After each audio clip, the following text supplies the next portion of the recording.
ERi-TV's broadcasting headquarters, hello and welcome, dear viewers. I am ERi-TV, bringing you the latest top stories of the hour. Now to the major headlines.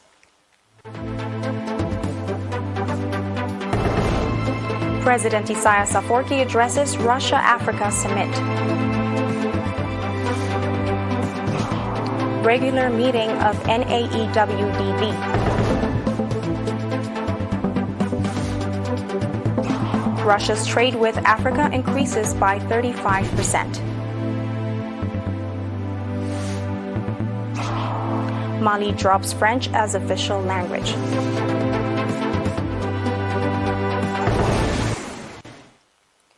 President Isaias Afwerki today, 27th of July, addressed the preliminary session of the second Russia-Africa summit. In his address, President Isaias underlined the importance of charting out clear strategy and implementation of mechanisms in order to consolidate the partnership cooperation between Africa and Russia that needs mobilization of resources upon the success of this summit. Underlining that this will require marshalling of requisite resources, President Isaias noted that Africa owns 60% of global natural resources and that it is time for Africa to fully exploit its potential to guarantee its prosperity, and Russia's potential and capabilities can be tapped in the endeavor.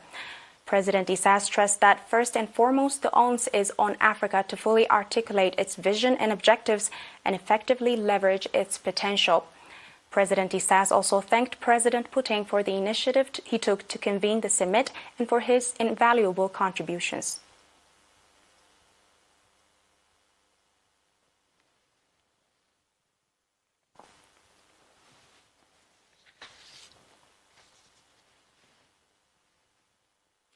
The National Association of Eritrean War-Disabled Veterans Central Committee had its 7th regular meeting on July 23rd in Barantu. At the meeting, the Central Committee reaffirmed its commitment to working hard to build the association's organizational capabilities and offer members better prospects. According to Mr. Abraham Kuflezing, the association's Director of Rehabilitation and Reintegration, the organization is working hard to elevate its members' financial status by creating job opportunities in a variety of industries, including vegetable farming, dairy farming, fisheries, and beekeeping.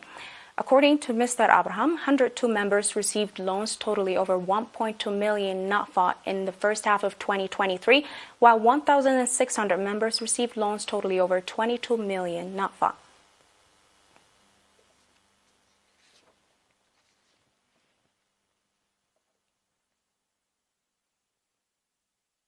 Eleventh grade students in the Central region have left for Sawa today, 28th of July, to pursue their 12th grade studies and fulfill their national service of 36 round. According to Mr. Yohannes Solomon from the Ministry of Education in the region, 58% of the students that left for Sawa in the first round are female students. Mr. Yohannes also said that seminars have been conducted to all students in all schools to make necessary preparations. Parents of the students, on their part, expressed expectations that their children, during their stay in Sawa, would acquire skill and knowledge besides possessing physical and psychological maturity.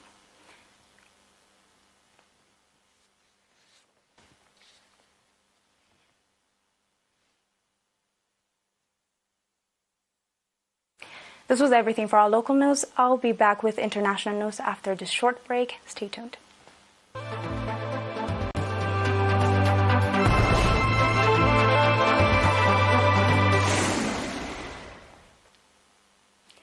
The trade turnover between Russia and African countries had increased by almost 35% in the first half of 2023, Russian President Vladimir Putin has said. At the trilateral meeting where the chairperson of the African Union, President of the Union of Comoros, Azali Osmani, and the chairperson of the African Union Commission, Musa Faki Mohammed, took part, Putin noted a remarkable trade growth and economic ties with African countries were achieved, despite the difficulties related to coronavirus pandemic and the imposition of illegal sanctions against Russia.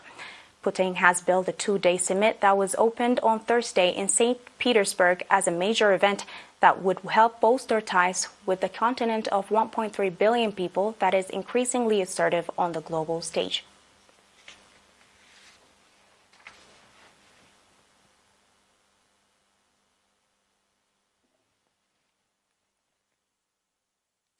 Mali has dropped French, which has been the country's official language since 1960s. According to report, French is no longer the official language in Mali under the new constitution passed with 96.91% of the vote in the 18th June referendum. The West African country has about 70 local languages and 13 languages will receive official language status, although French will still be the working language in the country. The decision by Mali to drop French comes at a time of growing anti-France sentiments across West Africa due to its perceived military and political interference.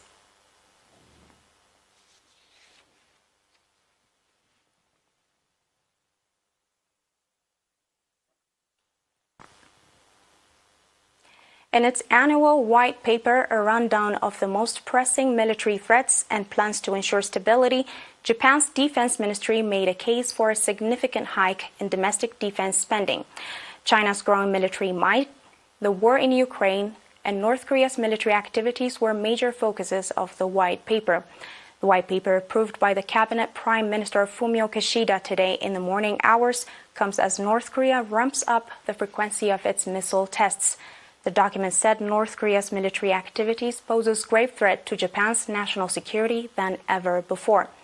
The white paper reiterated Tokyo's commitment to boost its military spending to 2% of GDP, which is estimated to be $78.7 billion.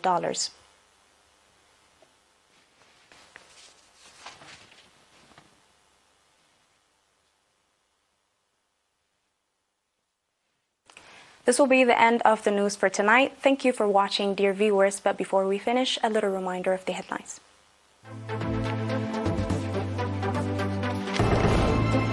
President Isaias Afwerki addresses Russia-Africa summit. Regular meeting of NAEWDV.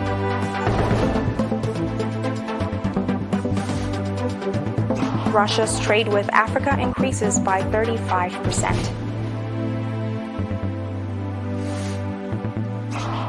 Mali drops French as official language.